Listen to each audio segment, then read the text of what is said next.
My name is Akiva Goldman. I'm the director and founder of Goldman and Associates. Our firm has a primary focus on family law issues here in Michigan. And today we're going to continue our video series designed to educate and inform the public, so please subscribe to our channel. What happens if somebody moves out of state? Can you still enforce the parenting time? Well, it's a very interesting question. You see, if you move out of state without the child, it creates a very interesting dynamic.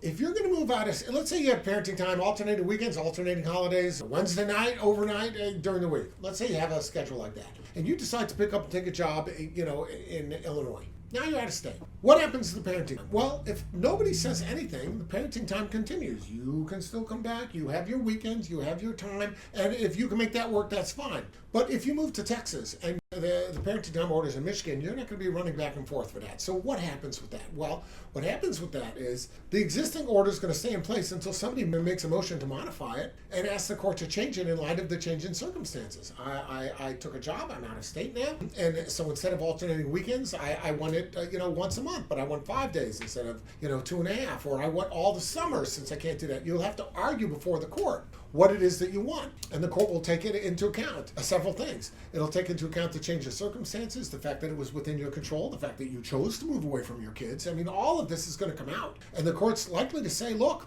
there's a certain risk that you make picking up and leaving. And to some degree, obviously, when you have a relationship with your kids, we're not necessarily going to punish the other side because of it either. So there's got to be a balance. Now, if you move away and you take the kids with you, what happens? Well, if you move away and take the kids with you, understand, first of all, you're not allowed to do that unless the court gives you permission. Okay? You want to go out of state and change the legal residence of the kids, you got to file a motion. Even if the other side agrees, you still got to file a motion. You got to have the court agree this is in the best interest of the children to move to that other state. If the court has allowed that, though, the court will typically undertake some sort of new parenting time schedule in that order. That is to say, the court will have the discussion, the court will do the analysis, and the court will order, in conjunction with the change, some sort of parenting time that makes sense. Could take into account the respective vacations of the parties, the respective incomes of the parties, the respective ability of the parties, to go back and forth. How old are the children? To what degree can we interrupt their lives in order to accommodate the schedule? All these things be taken into account, but there will typically be a parenting time schedule that goes along with